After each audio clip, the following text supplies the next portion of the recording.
A stiff lawyer's voice cracked in a silent room as he read one line that made every rich relative freeze. To the waitress who refused my test, I leave the majority of my estate. The billionaire's daughter covered her mouth. His brother shot up from his chair like he had been burned. Cameras from a news crew outside the gate were already flashing through the tall windows. And the only person who could explain why that sentence existed was not in a designer suit or a diamond dress. She was in a plain diner apron, hands still smelling like coffee, standing at the back of the room with a look that said she wanted to run. Before anyone could even breathe, the lawyer lifted the next page and the room leaned forward, hungry for answers. If you're watching right now, type where you're watching from, because what this waitress said to a man who looked homeless is about to flip everything you think you know about money, pride, and what a $5 bill can really buy. But that shocking line did not begin in a mansion. It began in a small, tired diner with foggy windows and a bell that rang like a cough every time the door opened. It was a night when rain hit the glass so hard it sounded angry. Inside, the lights were warm but weak, the kind that made everything look a little older than it was. The booths were cracked. The floor was clean but scuffed from years of shoes dragging through long shifts. A jukebox in the corner was silent, like it had given up trying to cheer anyone up. The open sign was on, but the place felt close to happiness. Only a few customers sat scattered around, keeping their heads down, each one guarding their own little world. That night, the waitress was a young black woman named Brooke Carter. She was 24, and her face showed the kind of tired that sleep alone could not fix. Her hair was pulled back in a simple bun, not because she wanted it that way but because she did not have time to style it twice a day.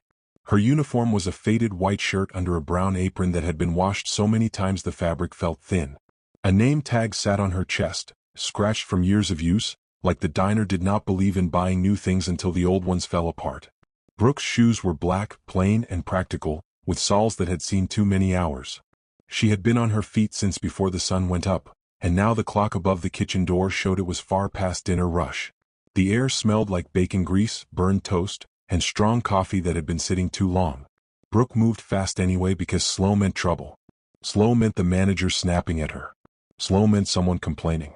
Slow meant losing tips, and tips were not a bonus for Brooke. Tips were rent. Tips were bus money. Tips were groceries.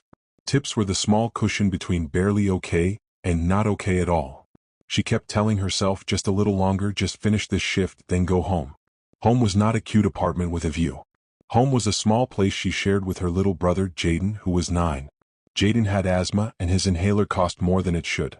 Brooke's mom was gone, not in a dramatic movie way, but in a quiet real-life way, where one day she stopped coming back and the world kept spinning anyway. Brooke did not have the time to be angry about it. She only had time to be responsible. At 11:43 p.m., the door opened and the bell rang. The sound cut through the diner like a tiny alarm. Brooke looked up automatically because she had to. A man stepped inside and the cold air followed him like a shadow. He was older, maybe late 60s, with gray stubble on his chin and rain-dark hair that looked like it had lost a fight with the storm. His coat was heavy and worn, the kind that used to be nice a long time ago. Water dripped from the sleeves. His jeans were damp at the knees. His boots were muddy. He did not walk like he was drunk or wild. He walked like he was carrying something heavy that no one could see. His shoulders were slightly hunched but not weak. More like careful. Like someone who did not want to draw attention. He paused for a second, eyes scanning the room. A couple at the counter glanced at him and then looked away quickly, like looking too long might invite bad luck. A man in a trucker hat frowned, the kind of frown that said, "Don't bring your problems near me." Even the cook behind the window stared with tight lips, as if deciding whether this man would pay or not. Brooke recognized that look from people. It was not fear of danger. It was fear of inconvenience. Like a struggling person was a stain that might spread if you touched it. The man chose booth 6, near the window where rain streaked down in messy lines. He sat slowly, placing a small wet paper bag beside him. Then he rubbed his hands together like he was trying to make a fire with skin. His fingers were long. His nails were clean, which was strange for someone who looked like he lived outside. Brooke noticed it, but she did not say anything. She grabbed a menu and a coffee pot and walked over, forcing her voice to sound normal. "Hi," she said. "You want something warm?" The man looked up. His eyes were the first thing that did not match the rest of him. They were sharp, clear, and gray-blue like winter sky. He blinked once, slowly, then nodded. "Coffee," he said, and his voice was low and steady. Not shaky. Not drunk. Just quiet. Brooke poured him a cup. The coffee steamed. The man wrapped his hands around the mug like it was the only safe thing in the world. Brooke waited for him to ask for food, but he just stared at the coffee for a moment. "You want to see a menu?" Brooke asked. He gave a small shake of his head. "Just coffee," he said again. "That's enough." Brooke had heard that line before from people who did not have much. It always sounded like surrender. But this man's tone did not sound like surrender. It sounded like a decision. "All right," Brooke said. She tried to smile. "I'll check on you." As she turned away, she saw the manager watching from near the kitchen. His name was Carl, and he had the kind of face that looked annoyed even when he was happy. He was in his 40s, bald on top, with a stomach that pushed against his belt like it wanted freedom. He made eye contact with Brooke and pointed at booth 6 with a quick, sharp motion. Brooke knew what that meant. Don't let him sit there all night. Carl did not like loitering. That was his word. Brooke's stomach tightened. She did not want to fight tonight. She wanted peace. A few minutes later, Brooke returned to booth 6 with a small plate of crackers, something the diner gave free with soup. She set it down gently. "Here," she said. "No charge." The man looked at the crackers, then up at her. Something flickered in his eyes, not gratitude exactly. More like surprise. "You didn't have to," he said. "I know," Brooke said softly. "But I can." The man nodded once, as if he was filing that answer away in a place in his mind. He reached into his coat pocket and pulled out a crumpled $5 bill. It looked like it had been folded, unfolded, and folded again. He set it on the table near the edge, then slid it toward her with 2 fingers. The bill stopped right in front of Brooke like a dare. Brooke stared at it. It was not payment for coffee. Coffee was cheaper than that. It was not a tip yet because he had not even finished. It was too early. The way he pushed it forward was too careful, too planned, like he was starting a game with rules only he understood. "For you," he said. Brooke hesitated. "Sir, you don't have to tip yet." "I'm not tipping," he said. "I'm testing." That word landed heavy. Brooke's eyebrows pulled together. "Testing?" The man leaned back slightly, looking past her for a second, then back to her face. "Keep it," he said. "Or don't. Say what you really think. Tell me who I am." Brooke felt her throat tighten. This was strange. People did not talk like that in diners at midnight. People wanted pancakes, not riddles. She glanced over her shoulder, and Carl was still watching. Brooke knew if she made a scene, Carl would blame her. "Sir," she said carefully, keeping her voice low, "I don't know you." The man's mouth twitched like he was holding back a smile that did not belong on his face right now. "You don't have to know me," he said. "Just decide what kind of person you are." Brooke looked at the $5 bill again. $5 was not a lot to some people, but to Brooke it could be 2 bus rides. It could be half a gallon of milk. It could be the difference between Jaden getting a snack tomorrow or not. Her fingers almost moved on their own. Then she stopped. Something about the way the man watched her made her feel like grabbing it would make her smaller. "I'm not going to play a game with you," Brooke said, still calm. "If you want to pay for your coffee, I can ring it up. If you want a tip when you're done, that's your choice." The man's eyes narrowed just a little. "So you won't take it," he said. Brooke shook her head. "Not like that," she said. "Not when you're using it to make me prove something." A quiet tension spread between them. The rain kept pounding the window. The diner's other sounds felt far away. Brooke could feel the weight of the moment even though it was just a table and a bill and 2 people. The man tapped the table once, slow. "Most people would snatch it," he said. "Or they'd smile big and say thank you like I gave them a fortune. Some would even insult me for only offering 5. Brooke did not like the way he said "most people." Like he was above them. Like he was judging from a safe place. Brooke's voice sharpened a little. "Maybe those people have reasons," she said.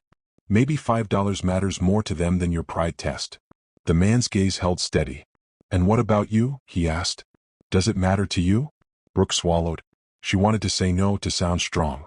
But lying would make her weak in a different way. She forced herself to be honest. "Yes," she said. "It matters. I work hard for my money. I'm tired. I have a kid at home who needs me. $5 matters. But it doesn't matter more than my self-respect." The man stared at her for a long moment, and Brooke almost wished she had kept her mouth shut.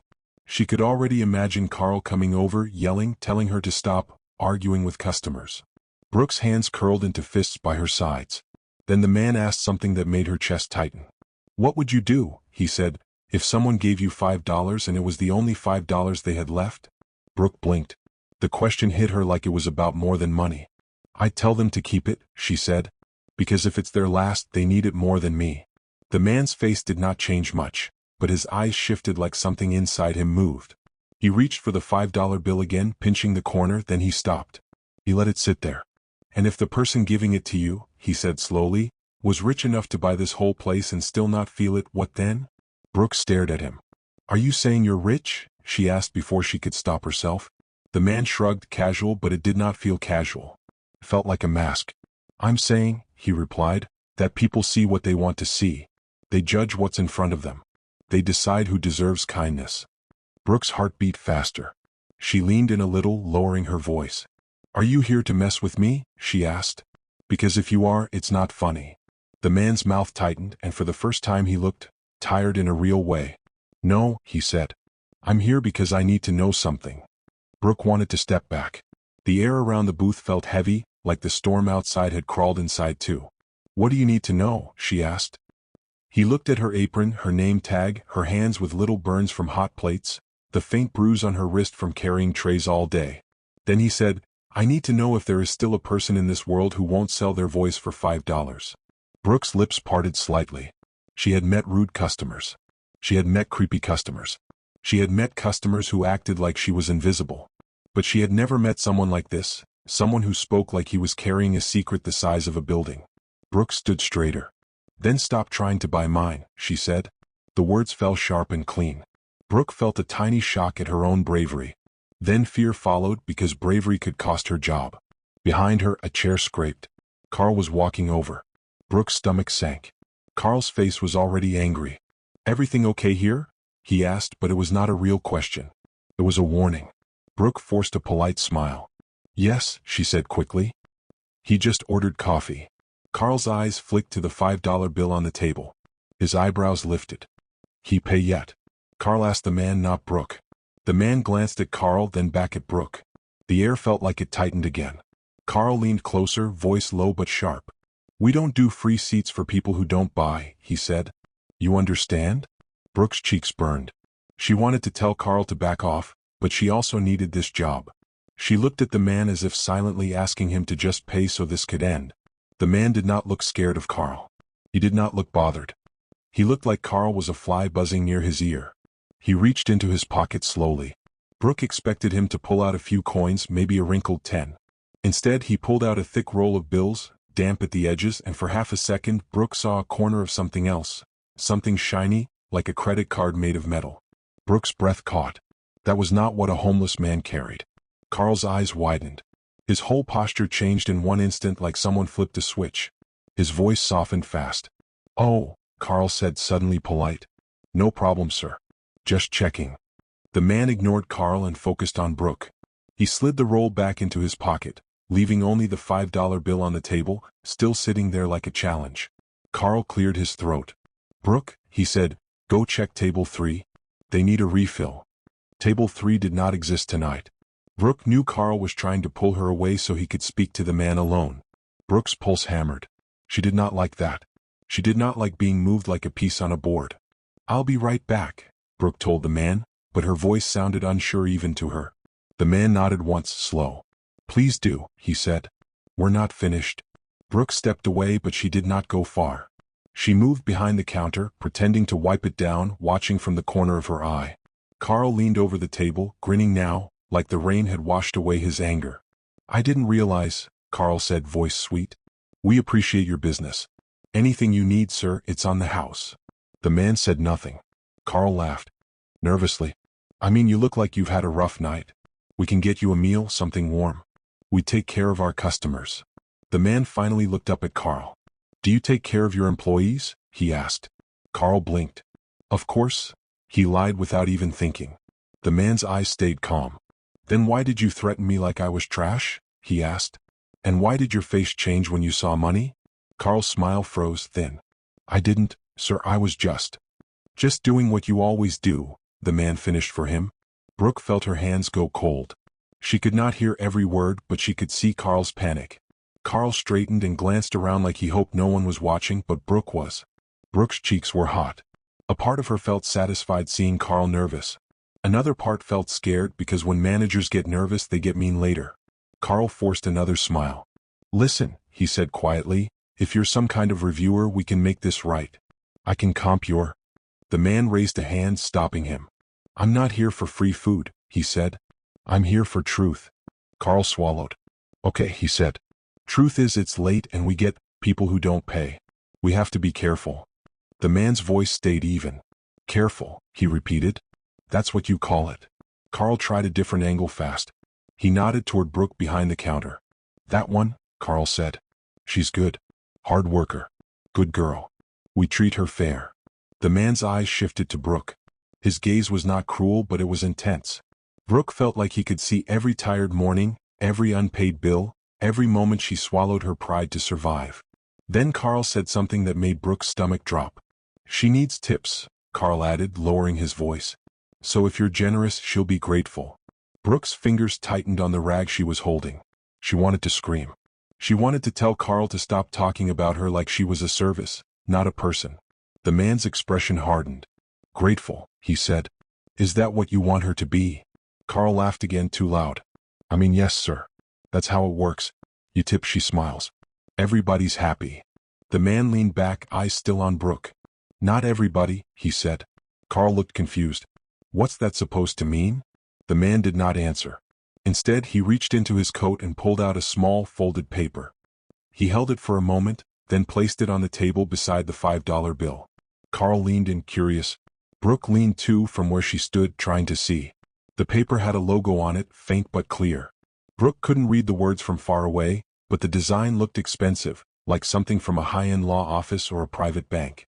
Carl's mouth opened slightly. What is that? He asked. The man's voice lowered. A question, he said. One that will change your life if you answer it wrong. Carl's face turned pale. Sir, I don't understand. The man's eyes did not blink. That makes two of us, he said. Brooke's heart thudded. Something was happening, something bigger than a weird tip test. She felt it in the air like thunder before lightning. She stepped out from behind the counter and walked toward booth 6 again, because she could not stop herself. She needed to know what was going on. Carl noticed her and straightened fast, trying to block her view of the paper. Brooke, Carl snapped, the fake kindness gone. Go finish your side work. Brooke stopped at the end of the booth, looking at Carl. I'm here, she said firmly. It's my table. Carl's jaw clenched. I said. Let her stay, the man said calmly, and Carl froze like he had been ordered by someone more powerful than him. Brooke looked at the man, her breath shallow. What is this? She asked, nodding at the paper and the $5 bill. The man lifted his eyes to hers. I asked you to decide what kind of person you are, he said. Now I'm asking you to decide what kind of world you want. Brooke frowned. I just want to finish my shift and go home, she said, honesty spilling out. The man's gaze softened slightly. I know, he said. That's why I came here. Brooke felt a chill run down her arms. You came here for me? She asked. Carl made a choking sound. Sir, if this is about her, I can handle it, he said quickly. No need to involve. The man cut him off without raising his voice. You've handled enough, he said. Brooke stared at the man. Who are you? She asked again, this time not as a casual question but as a demand. The man looked at the $5 bill, then at Brooke. Right now, he said, I'm just a wet old man in a cheap diner. That's what your manager sees. That's what most people would see. Brooke's eyes narrowed. And what are you really? She pressed. The man did not answer right away. Instead, he slid the folded paper toward Brooke, not Carl. Read it, he said. Brooke hesitated. Carl's eyes flicked to the paper like it was dangerous. Don't, Carl snapped, but his voice sounded scared. Brooke reached out and took the paper anyway. Her fingers touched it and she felt the weight of something important, like it was more than just paper. She unfolded it slowly. The diner lights buzzed above her. The rain kept roaring against the glass. Carl leaned forward, watching her face like he was trying to read the future. Brooke's eyes scanned the first line, and her stomach dropped so hard she almost lost balance. Because the paper wasn't a coupon. It wasn't a complaint. It wasn't a bill. It was a letter addressed to her by full name, Brooke Carter, typed in clean black ink, like someone had planned this long before the storm started. Brooke's mouth went dry. She looked up at the man, fear and anger mixing in her chest. How do you know my name? She whispered. The man's eyes held hers, calm and unshaking, and he said, Because I've been looking for you. And before Brooke could ask another word, the diner door bell rang again, loud and sudden, and 2 men in dark suits stepped inside, shaking rain from their shoulders, scanning the room like they were searching for someone important. One of them looked straight at booth 6, locked eyes with the old man, and said in a clear, urgent voice, "Sir, we finally found you." Brooke's hands started to tremble as the truth rushed toward her like a wave she could not stop. Brooke's heart thumped so loud she was sure the whole diner could hear it as the two men in dark suits stood dripping near the door, their shoes leaving wet marks on the old tile, their posture calm but serious, not angry, not loud, just focused like people trained to observe before they speak. And the moment they called the old man sir, something inside Brooke shifted because respect like that did not come from nowhere, especially not toward someone who looked poor and forgotten. And the old man did not jump or panic or act proud, he only lifted one finger slightly as if asking for patience, then slowly turned his head toward Brooke, his eyes steady, thoughtful, almost gentle, and said in the same quiet voice as before that there was no danger and no rush, that learning should never happen in fear, which confused Brooke even more because no one had ever said something like that to her during a night shift in a diner, and she noticed Carl had gone very still, his face pale and tight, like he wished he could disappear behind the counter, while the other customers pretended not to stare even though their eyes kept sliding back, hungry for drama, and Brooke realized this was the kind of moment people talk about later, the kind that divides life into before and after. And she did not like that feeling because it meant things were about to change whether she wanted them to or not, and the old man gestured for her to sit across from him, not like a command but like an invitation, and she hesitated only a second before sliding into the booth because her legs felt weak and sitting was safer than standing, and as she sat she felt the thin vinyl seat stick slightly to her skin through her uniform, grounding her in something normal, and the old man thanked her for staying, which felt strange because she was the employee and he was the customer. And then he told the men in suits to wait by the door and give them space, which they did without complaint, and Brooke noticed again how easily he was obeyed, how his calm carried weight, and she cleared her throat and asked him again how he knew her name, not angry now but careful, like a student asking a hard question, and he nodded as if that was the right place to begin, explaining that education always starts with honesty, and he told her that years ago he had built a business from nothing, working nights, making mistakes, learning from people he once ignored, and that over time his money grew faster than his wisdom, and he admitted that wealth can lie to you, telling you that you earned everything alone, that you are smarter or better than others, and that lie can rot a person from the inside. And Brooke listened even though she did not fully trust him yet, because his voice did not brag it confessed, and he explained that after a serious illness he began to question what his money would do after he was gone, not in terms of numbers but in terms of impact, asking whether it would reward kindness or cruelty, honesty or fear. And he said he learned that resumes lie and interviews perform, but character reveals itself in small moments when no reward is promised. And Brooke frowned slightly because she was not used to people talking about money like it was a teacher instead of a goal.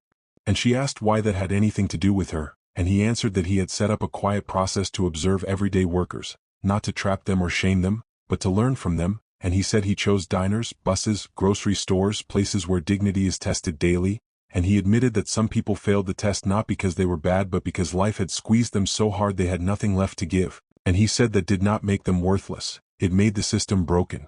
And Brooke felt her chest tighten because no one had ever talked about her life like it mattered to big ideas, and the old man told her that when he slid the $5 bill across the table he was not asking if she wanted money, he was asking if she believed truth had a price, and when she refused to sell her voice, he said, she taught him more in 1 minute than years of meetings had. And Brooke felt heat rise behind her eyes but she refused to cry because she did not want pity, and she asked him what the paper was, and he explained that it was a draft instruction to his legal team, not final, not signed, but guiding, stating that a portion of his estate should go to someone who demonstrated integrity without knowing they were being watched.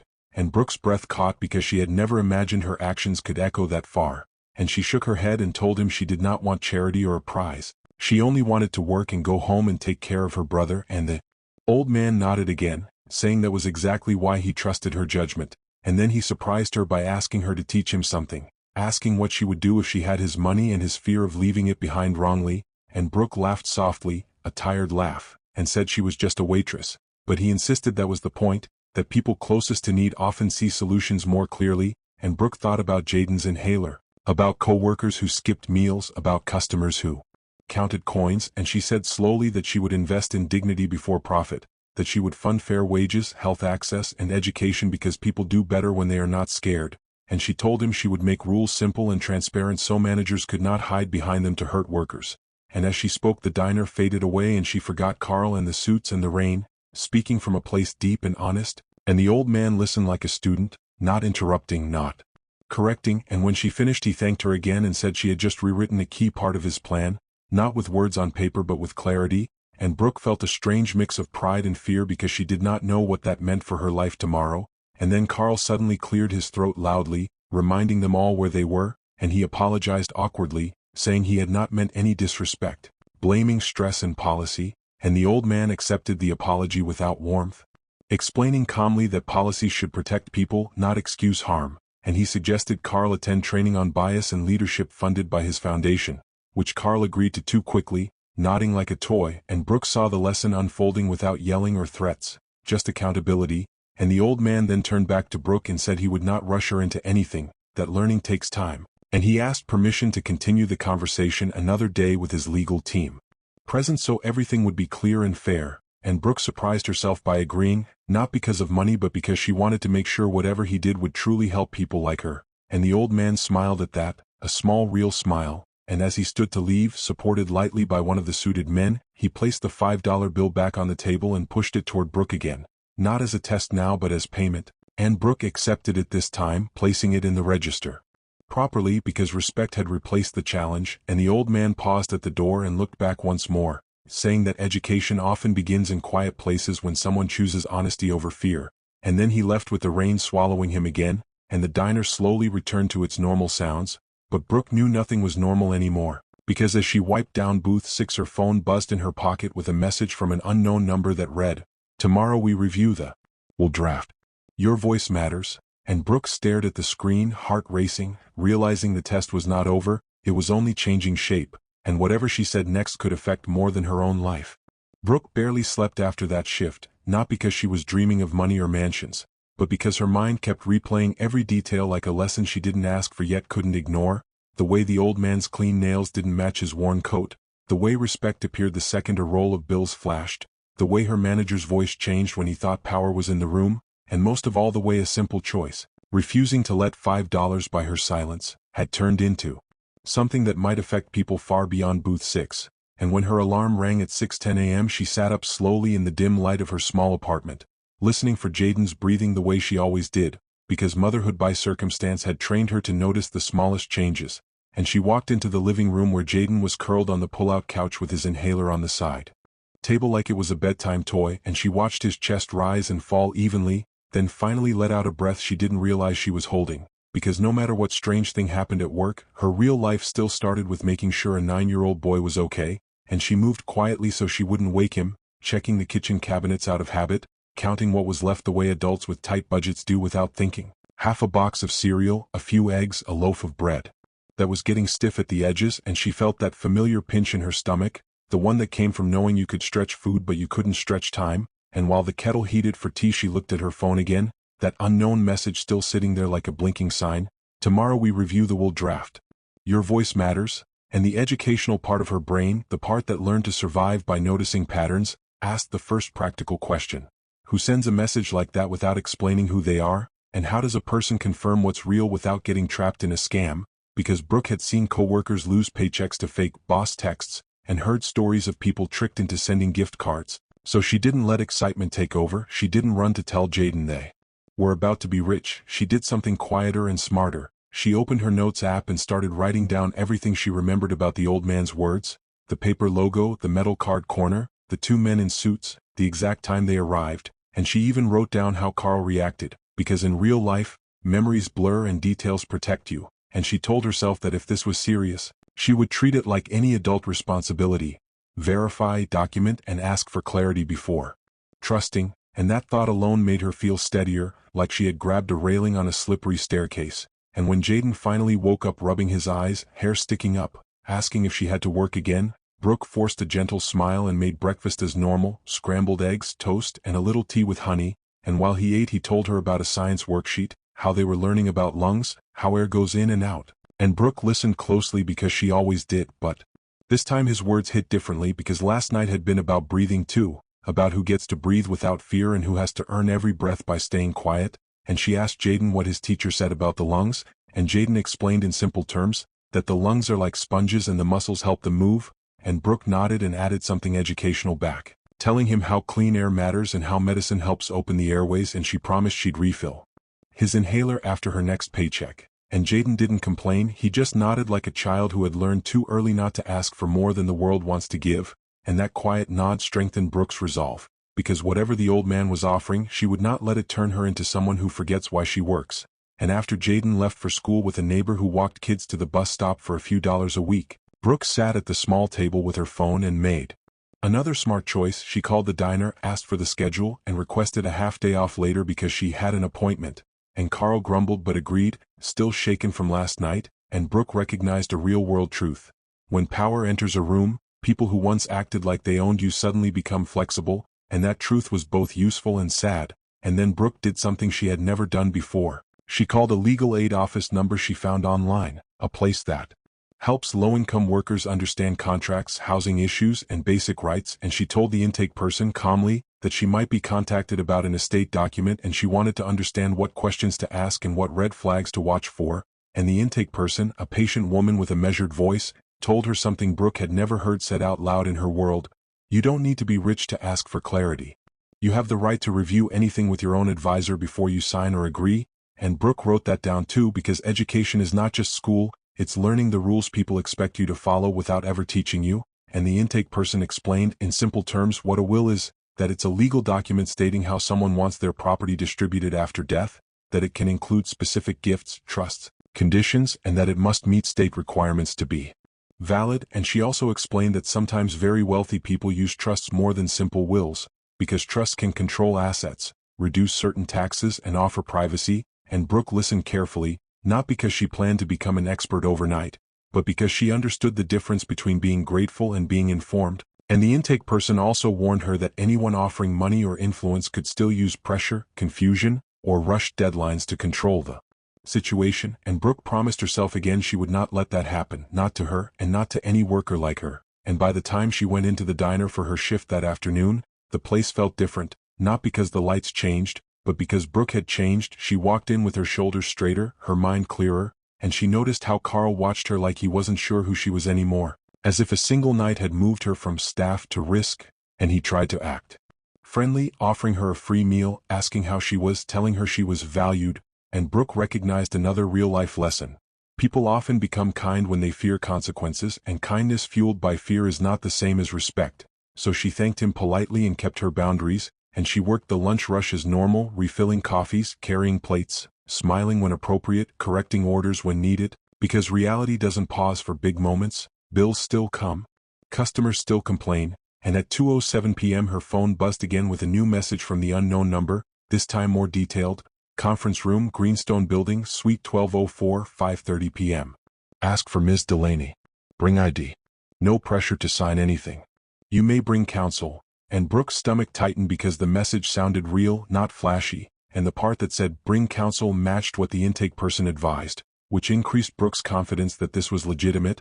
But she still didn't fully trust it, so she did the practical thing. She searched Greenstone Building on her phone, found it was an office tower downtown, and she searched Delaney Estate Attorney, and Greenstone Suite 1204, and saw that a law firm website did appear connected to that address. And even though online information can be faked, it was another piece of the puzzle, and Brooke decided she would go, but she would go prepared, not like a wide-eyed winner, but like a responsible adult entering an unfamiliar system. And she called the legal aid office again and asked if someone could attend or if they had a list of questions to use, and they offered a checklist by email. And Brooke read it in the break room, questions like: who is the client of the attorney?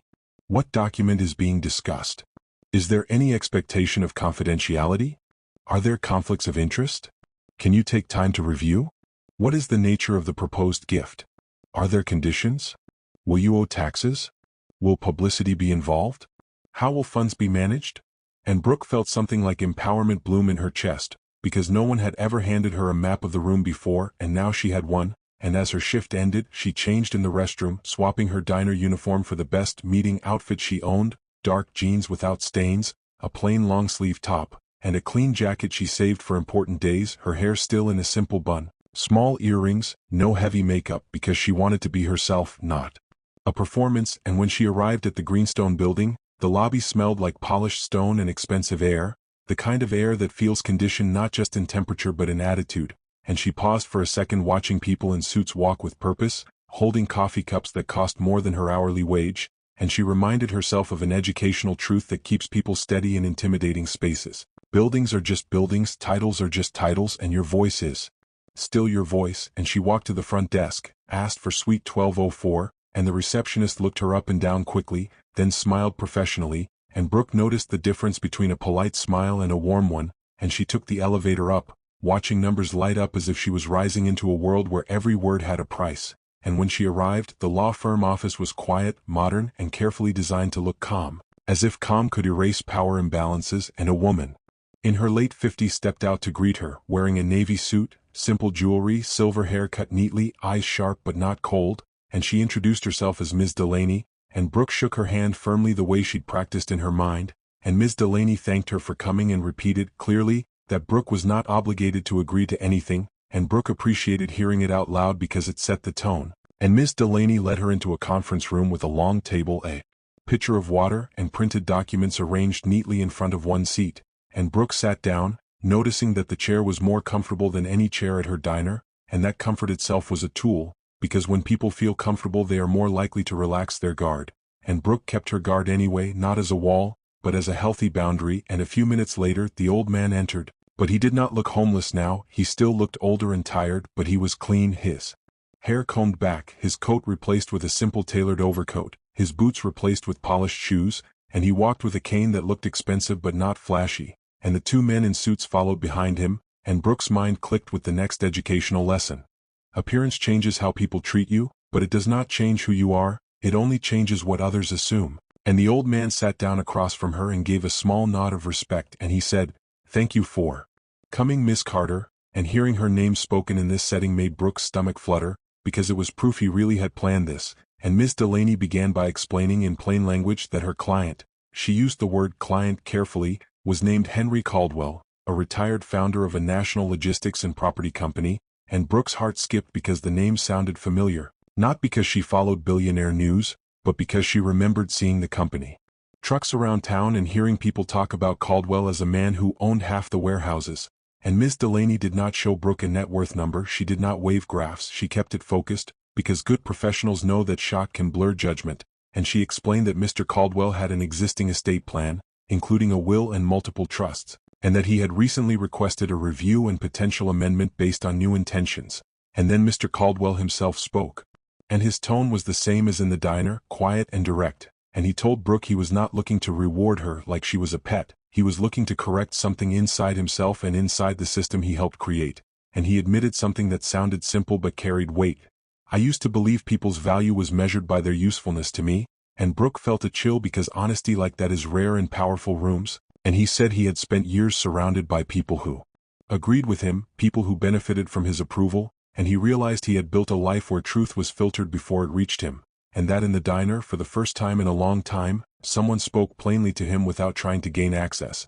And Brooke said carefully that she didn't speak plainly because he was special. She spoke plainly because she was tired, and that made Ms. Delaney smile slightly, and Mr. Caldwell nodded like that answer proved his point. And then Ms. Delaney slid a document toward Brooke and said they wanted Brooke to review a proposal for a new charitable trust alongside a personal bequest. And Brooke's eyes scanned the page and she immediately used her checklist, asking who exactly Ms. Delaney represented.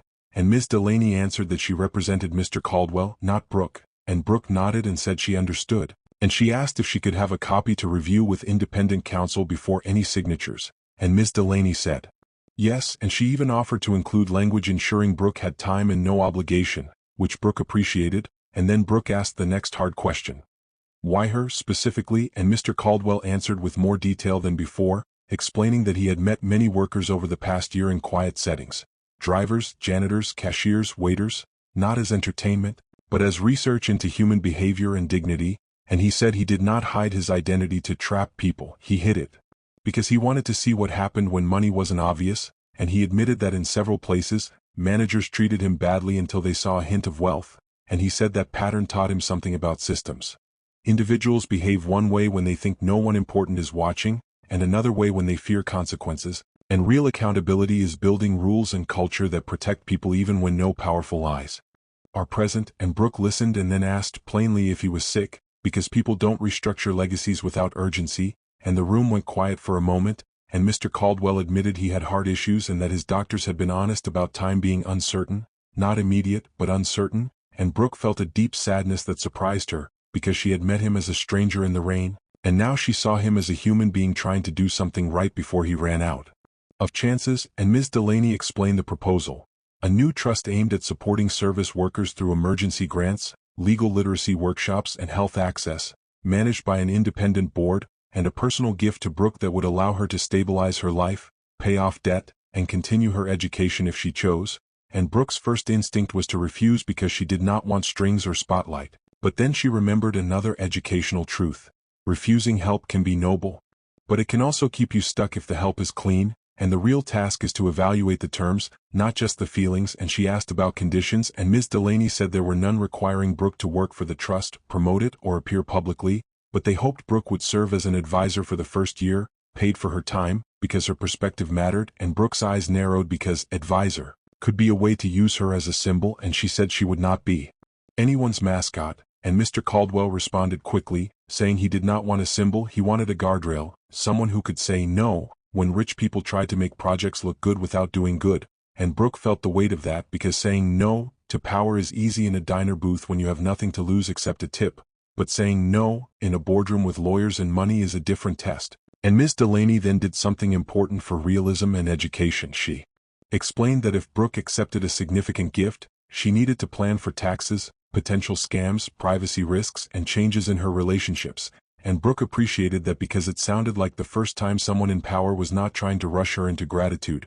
and Ms. Delaney discussed in simple language that certain gifts could be subject to tax reporting, that it might be structured through a trust for Brooke to protect her from predatory requests, and that Brooke would need banking guidance, identity protection, and possibly a security plan if her name ever leaked, and Brooke's stomach tightened at the idea of strangers knowing her, because she had seen what attention did to people online, and she asked if her name could stay private, and Mr. Caldwell said he would instruct his team to protect her identity and avoid publicity, and he admitted again that wealthy families often leak things when they're angry, and that brought the first twist of the evening because Ms. Delaney revealed that Mr. Caldwell's relatives were already pushing back hard, not with threats of violence, but with legal pressure, demanding meetings, questioning his capacity, suggesting he was being manipulated, and Brooke felt a flush of anger because she had done nothing but speak honestly, and suddenly people she had never met might paint her as a thief, and Ms. Delaney explained educationally that undue influence is a common claim in estate disputes, where family members argue. Someone was pressured into changing documents, and she said the best defense is clarity, documentation, independent witnesses, and a clear pattern of intent, and that was why they wanted this meeting done properly with notes, with a clear explanation, and with Brooke given the option to decline, because ethical process matters, and Mr. Caldwell then added another twist, one that made Brooke sit back, because he said the $5 test was not only about her, it also exposed something he hadn't expected. His own company's culture had drifted into cruelty in places he never saw, because one of the suited men had quietly recorded Carl's behavior and forwarded it to an internal compliance team, not to punish for revenge, but to trigger training and oversight, and Brooke's eyes widened because she realized the diner moment was part of a larger system of accountability, and Mr. Caldwell explained that the educational goal of his new plan was not just to hand out money like confetti, but to fund programs that teach workers their rights, teach managers better leadership, and create emergency support so employees are not forced to accept abuse just to survive. And Brooke's mind ran through her co-workers, the dishwasher who never took breaks, the teenage hostess who got yelled at for small mistakes, the older cook whose back hurt but who couldn't afford a doctor, and she felt emotion rise again because if this was done right, it could be more than a gift, it could be a shift. And she asked Mr. Caldwell directly why he needed her at all if he had lawyers and experts. And his answer was simple and educational. Experts know policies. You know the cost of those policies when they hit real people, and Brooke sat with that because it explained why lived experience matters in decision-making, and she asked to see how the trust board would be chosen, how conflicts would be managed, and how decisions would be audited, and Ms. Delaney looked pleased, not because Brooke was compliant, but because she was engaged, and she explained independent governance, regular reporting, third-party audits, and clear eligibility criteria for grants, and Brooke asked if those criteria would include workers without perfect paperwork, because she knew many people who worked cash jobs, gig jobs, or had gaps in documentation, and Mr. Caldwell paused, then nodded slowly, admitting that strict paperwork rules often exclude the most vulnerable, and he asked Brooke for suggestions, and Brooke proposed a layered approach: basic verification without humiliation, partnerships with community groups, and a hotline for workers to ask questions. Without fear, and Ms. Delaney wrote notes, and Brooke felt the room shift again from "we are offering" to "we are building." And that was the most educational moment of all. Power can be used to control, but it can also be used to listen, and listening is a skill that must be structured, not improvised, because unstructured listening becomes performative, and Brooke did not want performance, she wanted results. And then Ms. Delaney slid another document forward, a short letter that explained the proposed personal gift to Brooke, including a protective trust for her benefit, and Brooke read it slowly, and her heart started pounding when she saw a number that made her dizzy, not because it was flashy on the page, but because she calculated what it meant in real life. Jaden's medicine paid, rent secured, a chance to study, a chance to breathe, and she had to set the page down for a second to steady herself, because education also means learning how to manage emotions in high-stakes moments. And she took a sip of water, grounding herself, and then she said something honest: "I'm scared," and the room stayed quiet, and she continued, "Not of you, but of what this does to my life and what people will assume about me." And Mr. Caldwell nodded, saying fear is rational when your world could shift overnight. And Ms. Delaney said something Brooke did not expect, something that felt like a protective adult voice. "If you accept nothing, you still leave here with knowledge. If you accept something, you do it slowly with safeguards." And Brooke felt grateful for that. And then the biggest twist of the chapter arrived, not with shouting or danger, but with a phone call that changed the temperature of the room, because one of the suited men stepped out, returned, and whispered to Ms. Delaney, and Ms. Delaney's expression tightened in a controlled way, and she looked at Mr. Caldwell and said quietly that his adult son had arrived in the lobby unannounced and was demanding to join the meeting. And Brooke's stomach flipped because she realized she was about to be seen, labeled, judged, and Mr. Caldwell closed his eyes briefly like someone feeling regret and responsibility at the same time, and he said, "Let him in."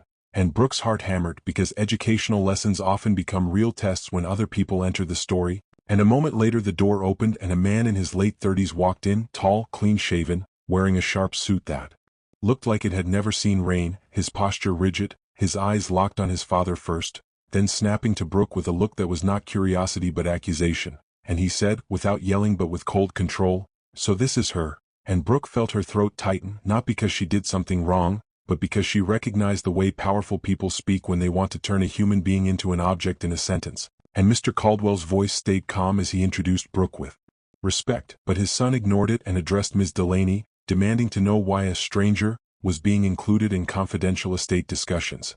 And Ms. Delaney responded firmly that this meeting was at her client's request and that capacity assessments and documentation were in place. And the son's eyes narrowed, and he looked at Brooke and said, "How much did you ask for?" And Brooke felt heat flood her face, and she took a breath, and in that breath was the educational discipline she had been building all day. "Do not react with chaos, respond with clarity." And Brooke said evenly, "I didn't ask for anything." And the son scoffed, saying people like her always say that. And Brooke's hands trembled under the table, but she kept her voice steady and said, "I'm here because I was told I could ask questions and protect myself. That's what responsible adults do." And the son's expression flickered, not softened, but challenged, because he expected fear, not boundaries. And Mr. Caldwell finally spoke with quiet authority, telling his son that dignity is not a privilege granted by money, it is the baseline for how he expects people to be treated in his presence. And the son's jaw clenched, and he said he was protecting the family, protecting the company, protecting his father from embarrassment. And Brooke recognized yet another educational truth. People often call control protection when it benefits them, and Ms. Delaney explained again the legal reality, that a person can change their estate plan if competent, and that calling someone a manipulator without evidence could become defamation. And the son pulled out his phone and said, "Then show me the evidence that she's not." And the room went colder because in 2025, evidence can be twisted into content in seconds, and Brooke realized her privacy could disappear with one picture. And she stood up slowly, not to fight, but to set a boundary, and she said, calm and clear, "If you take my photo or record me without consent, I will leave and I will report it." And the son stared at her like he couldn't believe a waitress would talk like that in a law office. And Mr. Caldwell's eyes softened slightly at Brooke's courage, and he told his son to put the phone away. And after a long tense second, the son did, but not because he respected Brooke, because he obeyed his father. And then Brooke made a decision that showed the real lesson of the chapter. She turned to Ms. Delaney and said she wanted everything paused, she wanted time, she wanted independent counsel present next time, and she wanted written assurance that her identity would be protected. and Ms. Delaney nodded immediately and said that was reasonable, and Mr. Caldwell agreed, and that made the son's face flash with frustration, because Brooke refusing to rush meant he couldn't easily frame her as greedy or reckless, and he muttered something about games, and Brooke looked him in the eye and said, "This isn't a game to me. It's my life," and the room fell silent, and in that silence was the educational point for anyone watching.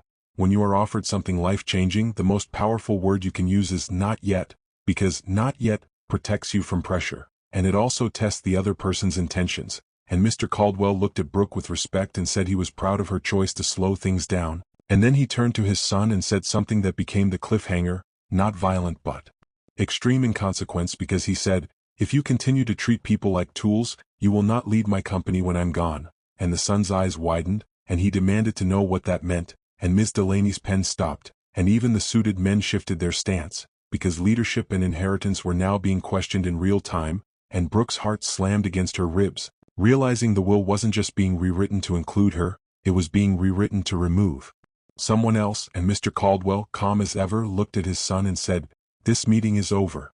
Next time we meet with structure, witnesses, and respect, or we don't meet at all." And the son's face tightened into a controlled smile that didn't reach his eyes, and he said, softly, "You're making a mistake." And Mr. Caldwell replied, "I'm correcting one." And Brooke stood there feeling the weight of what she had stepped into, because now she wasn't just a waitress in a story about a $5 test. She was a person standing at the center of a family's power struggle where the weapon wasn't fists or war but words, legal documents, reputations, and control. And as Brooke gathered her papers, Ms. Delaney quietly handed her an envelope containing the trust draft, the checklist summary, and a card for a financial counselor who specialized in sudden wealth planning and identity protection. And Brooke tucked it into her bag like it was fragile glass. And when she walked out of the conference room, her phone buzzed again, and this time the message wasn't from the unknown number, it was from a social media account she didn't recognize, with a single line that made her stomach drop. "We know who you are and we know where you work." And Brooke stopped in the hallway, the office lights suddenly too bright, her breath catching, because the lesson had just shifted from legal to personal safety and privacy, and she realized it wouldn't be about money alone. It would be about protecting dignity when the world tries to turn your life into a headline. Chapter 4. Brooke stood in the bright hallway with her phone buzzing in her hand, staring at the message that said, "We know who you are and we know where you work." And the first thing she did was not scream or run or make a dramatic scene, because real life rarely gives you time for drama. It gives you choices, and education is what helps you choose well under pressure. So she took a slow breath, stepped to the side near a wall where she wasn't blocking traffic, and she did what every adult learns sooner or later when something feels threatening or suspicious. She preserved evidence. She screenshot the message, captured the account name, the timestamp, and the profile details. Then she opened her notes app and wrote down exactly where she was and what had happened, because memory fades and paper trails protect people. And she reminded herself that fear is a feeling, not a plan, and she needed a plan. So she walked back into the conference room calmly and asked Ms. Delaney to look at something important. And when Ms. Delaney read the message, her face tightened in a way that showed she understood the seriousness without turning it into panic, and she immediately switched from legal drafting mode into risk management mode, telling Brooke in plain language that sudden attention can bring two kinds of problems: scammers who want money and opportunists who want control, and that both often start with vague threats or "we know you" messages to scare you into reacting. And Ms. Delaney advised Brooke not to reply, not to click any links, and not to accept new follower requests. And then she did something Brooke didn't expect. She called an internal security contact for the building and asked them to log the incident and walk Brooke to the lobby, because practical support is part of safety. And while they waited, Ms. Delaney also explained an educational point that should be obvious but often isn't. Privacy is not just about hiding, it's about reducing the number of people who can connect your name to your location, and that means controlling documents, limiting exposure on social media, and being careful about what you say at work. And Mr. Caldwell, who had been quiet for a moment, looked at Brooke with a steady seriousness and apologized, not in a dramatic way, but in a way that sounded like responsibility, saying he had tried to keep her identity protected but that wealthy families sometimes leak details to regain control. And Brooke's chest tightened because she realized the son's phone earlier wasn't just a rude gesture, it was a clue, and she asked directly if Mr. Caldwell believed his son was behind this message. And Mr. Caldwell did not accuse without proof. Instead, he offered another lesson, that in situations like this you separate facts from assumptions, because assumptions can push you into mistakes. And he said they would investigate responsibly, reviewing who had access to the meeting schedule, the building logs, and any communications, and Brooke appreciated that because she didn't want revenge, she wanted safety, and Ms. Delaney then offered Brooke a short, clear set of steps for the next 72 hours, and Brooke wrote them down like a student because she understood that a life-changing story is only life-changing if you survive the changes, and the steps were simple and realistic. Make accounts private, enable two-factor authentication, change passwords, review recent logins, consider freezing credit to prevent identity fraud, inform her employer in a limited way without oversharing, and file a police report if the message escalated or included specific threats, because law enforcement often needs specificity to act. And Brooke nodded, feeling both overwhelmed and strangely empowered, because this was the first time in her life someone with resources had responded to her fear with structure instead of telling her to just ignore it. And as they spoke, the suited security officer arrived and escorted Brooke down, not like she was a celebrity, but like she was a person whose safety mattered. And in the elevator, Brooke watched her own reflection in the stainless steel walls and felt an odd sense of distance, like she was watching another version of herself, still wearing simple clothes, still tired, still the same Brooke, yet now carrying documents that could change her future. And when she reached the lobby, she noticed something she hadn't noticed before, a small crowd of people. Near the entrance, not a mob, just a few individuals holding phones like they were waiting for a moment to record, and she realized that information spreads faster than dignity, so she lowered her head slightly, kept her pace even, and walked out without giving them a reaction, because reacting is what turns a person into content. And the security officer guided her to the side exit where her rideshare was waiting, and Brooke got in, locked the door, and only then let her shoulders drop. And on the drive home she did not daydream about wealth. She called the legal aid office again and asked for help finding an independent attorney for a short consult, and she asked specifically for someone who understood trusts and privacy protections, because she had learned that you don't solve a complex problem with hope, you solve it with the right expertise. And after that she called the neighbor who walked Jaden to the bus stop and asked them to bring Jaden straight home and not post anything online about Brooke's schedule, and she explained only what was necessary, that something sensitive was happening and she wanted to keep Jaden safe from attention, and her neighbor agreed, and that was another lesson. Boundaries don't require full explanations, they require clear requests. And when Brooke got home, she sat at the small table and did something many people skip because it feels boring. She did a personal risk audit. She opened her social apps and made her accounts private. She removed her workplace name from her bio. She deleted old public posts that showed the diner sign in the background. She turned off location tagging, and she changed her passwords using long phrases instead of easy words, because education is often just learning the boring habits that prevent big disasters.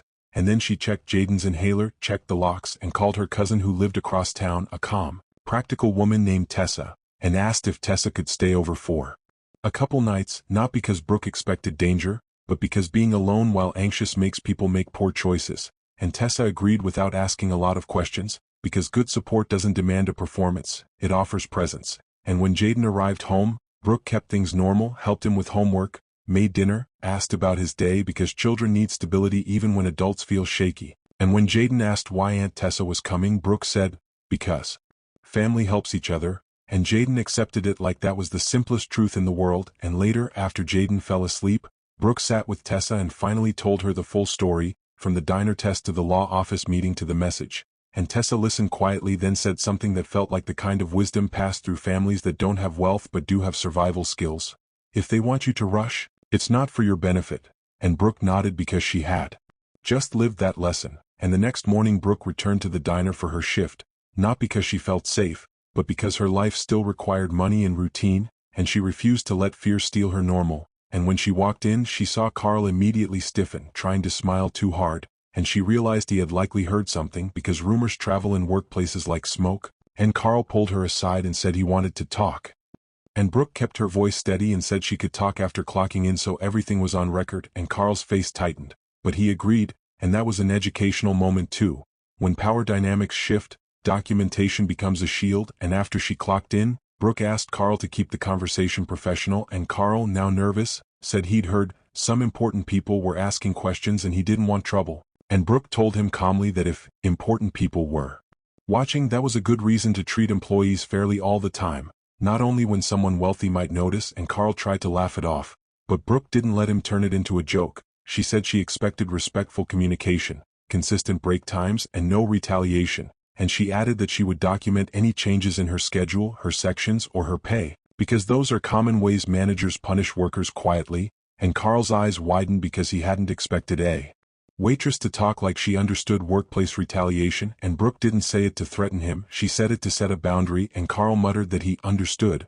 And Brooke went back to work, taking orders, refilling coffee, helping co-workers, because she didn't want special treatment, she wanted normal dignity, and throughout the shift she noticed something uncomfortable but true. Some customers were kinder than usual, some were nosier, and one older woman even asked Brooke if she was that girl on the internet, which made Brooke's stomach drop because it meant her name or face might already be circulating in some small online corners, and Brooke responded the way educators advise. She did not confirm, she did not deny loudly, she simply smiled politely and said, "I'm just doing my job," then changed the subject to the menu because refusing to feed rumors is a form of self-protection. And at her break, Brooke checked her phone and saw 3 new messages, one from the unknown account again, one from a different account, and one from an email address that looked official, and she didn't open the email first, she opened the social messages only long enough to screenshot them, and she saw that one said, "You can make this easy or hard," and another said, "Stop talking to him." And Brooke felt a chill because even without violence, intimidation is real,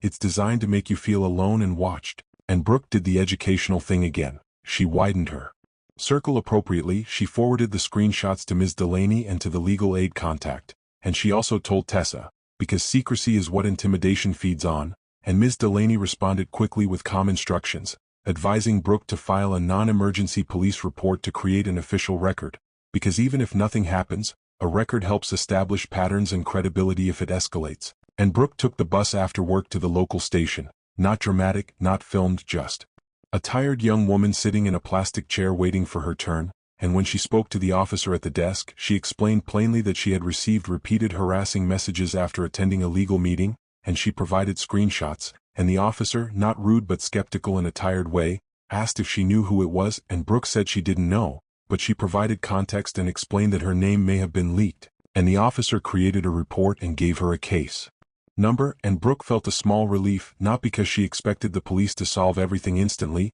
but because she had taken a step that made the situation real in the system, and that matters, because many people suffer quietly until the story becomes bigger than it had to be.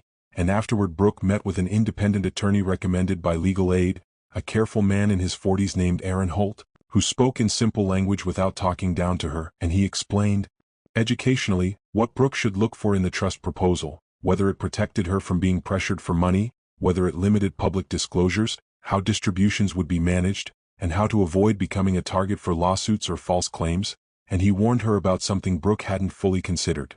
Sudden wealth can turn even good relationships complicated, because people will interpret it through their own pain, and he advised Brooke to set a plan for how she would talk about it to family if it ever became known, including clear limits and a refusal to lend money informally, because informal lending often destroys relationships, and Brooke listened and wrote notes like her future depended on it because it did, and then she attended the second meeting at the law office, this time with Aaron present, and the difference was immediate because when you walk into a room with counsel, the room treats you differently not because you changed but because the system recognizes you have support, and Ms. Delaney greeted Brooke warmly, and Mr. Caldwell looked tired but relieved to see Brooke protected, and Mr. Caldwell's son was not present, which Ms. Delaney explained was intentional because the previous meeting had become unproductive, and Brooke appreciated the boundary, and the meeting was structured like a classroom session with Ms. Delaney reviewing key terms, Aaron asking clarifying questions, and Brooke being invited to speak when she had concerns, and Brooke asked clearly how her identity would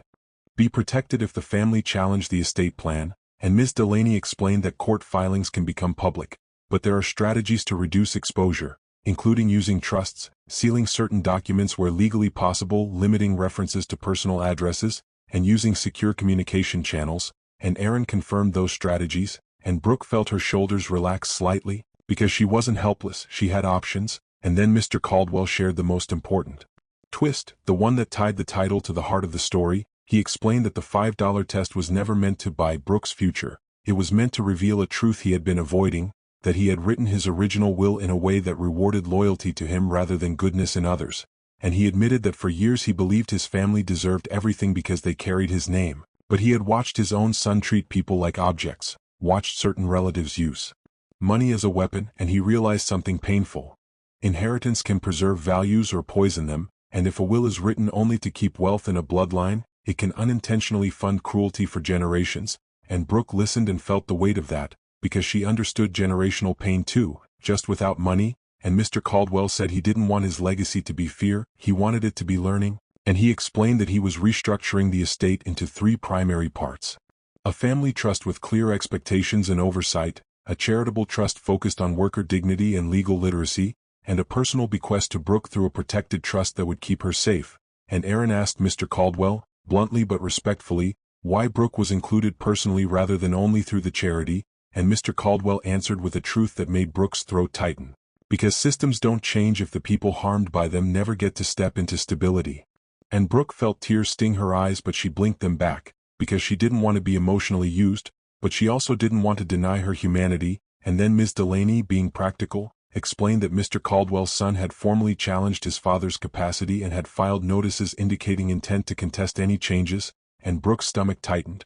But Ms. Delaney explained the education behind it. Capacity challenges are common, so they had already arranged independent medical evaluations, contemporaneous notes, and video-recorded statements from Mr. Caldwell describing his intentions in his own words, not for drama, but for legal clarity. And Mr. Caldwell then made another decision that rewrote the situation again. He said he wanted Brooke to be able to walk away at any time without consequence, and to prove it, he insisted on adding language to the documents stating that the charitable trust would be formed regardless of Brooke's involvement, and that Brooke's personal bequest would not require her to participate publicly or serve as a spokesperson, and that she could resign any advisory role at will. And Aaron nodded, pleased, because that language reduced undue influence risk. And Brooke felt a quiet respect for Mr. Caldwell, because a manipulator tries to trap you with obligations, while a responsible person tries to free you with options. And then the meeting turned into something truly educational for viewers, because Brooke asked to discuss what worker dignity would look like in real programs,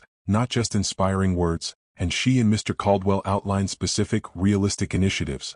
A confidential hotline for workers facing wage theft or harassment, partnerships with reputable legal clinics, microgrants for emergencies like medical copays or sudden rent gaps, training modules for managers on respectful communication and bias, and a requirement that any partner businesses report fair wage practices to receive funding. And Brooke emphasized that programs should be easy to access, because complicated forms and strict requirements often exclude the people who need help most. And Ms. Delaney added governance guardrails, and Aaron asked for clear metrics, because money without measurement can become waste. And Brooke suggested tracking outcomes like reduced eviction rates, increased access to primary care, and improved workplace retention in partner sites. And she also suggested offering financial literacy workshops, not in a shaming way but in a practical way that teaches budgeting, avoiding predatory loans, understanding credit, and protecting identity, because Brooke had learned that poverty isn't just lack of money, it's lack of access to information and fair options. And Mr. Caldwell listened carefully and agreed. And in that moment Brooke realized the true power of what she had said in the diner. She hadn't just refused a $5 test, she had insisted on respect, and respect, when applied to systems, becomes policy. And then the most personal twist arrived, not from the son, but from Mr. Caldwell himself, because he looked at Brooke and said there was one more reason he had been looking for her. And Brooke's stomach tightened, worried it might be something invasive, but what he said was simpler and more human. He said that years ago, before he was famous, he had worked briefly in a small warehouse owned by someone else, and on one cold night when he was desperate and hungry, a young black woman working late at a diner had given him food without charging him, and she had looked at him and said, "Don't let this moment teach you to become cruel when you have power." And Mr. Caldwell admitted he never forgot those words, but he also admitted he didn't obey them as well as he should have. And when he met Brooke, something about her directness and her refusal to be bought reminded him of that woman and those words.